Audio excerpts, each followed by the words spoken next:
Full house estimation சேலஞ்சில் எனக்கு டே 2. Last வீடியோவில் 27 அடிக்கு 27 அடி உள்ள ஃப்ளோர் பிளானுக்கு சாயில் எஸ்கவேட் பண்ணிவிட்டு பிசிசி அண்ட் ஃபுட்டிங் காங்கிரீட் போகிறதுக்கு எவ்வளோ மெட்டீரியல் செலவணுச்சு அப்படிங்கிறத பார்த்தோம். Labour plus material. இன்றைக்கி இந்த வீடியோவில் காலம் நெக் காங்கிரீட் போட்டுட்டு அப்புறம் நம்ம எடுத்த சாயில் ரீஃபில் பண்ணிவிட்டு கிரிட் மீம் கிபியில் ஒரு பிசிசி லேயர் போடுவோம் ஒரு 3 இன்ச்சுக்கு. அது எவ்வளோ அமௌண்ட் செலவாகுது அப்படிங்கிறத பார்ப்போம். எஸ்டிமேஷனில் காலம் நெக் காங்கிரீட் போகிறதுக்கு சிமெண்ட் பேக் ஒரு 7 பேக் தேவைப்படுது. எம் சாண்ட் ஒரு 28 சிஎஃப்டி தேவைப்படுது.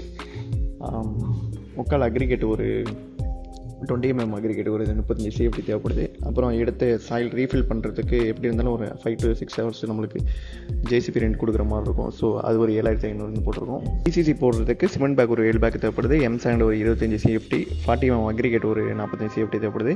லேபர் காஸ்ட் நான் கீழே தனியாக கொடுத்துருக்கேன். ஸோ ஓவரால் டோட்டலாக பார்த்தோம்னா 42,820 ரூபா ஆகுது. நெக்ஸ்ட் வீடியோவில் பேஸ்மெண்ட்டுக்கு எவ்வளோ செலவாகுது அப்படிங்கிறத பார்ப்போம். இப்போ நான் எஸ்டிமேட்டில் ஸ்டோர் பண்ண காஸ்ட்டு இப்போ என் ப்ராஜெக்டில் நான் அங்கே பண்ண அமௌண்ட்.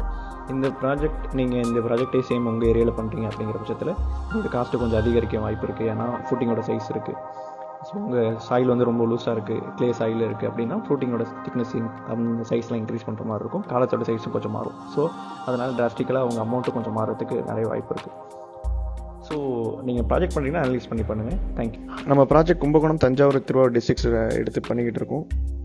உங்கள் ப்ராஜெக்ட் இந்த ரீஜனில் லொக்கேட் ஆகிருக்கு. நீங்கள் கன்ஸ்ட்ரக்ஷன் லம்சம்மாவோ அப்படி ஃபுல் ஒர்க் கான்ட்ராக்ட் பேசிக்ஸ்லேயே கொடுக்கணும் அப்படின்னா நீங்கள் எங்களை கான்டாக்ட் பண்ணலாம்.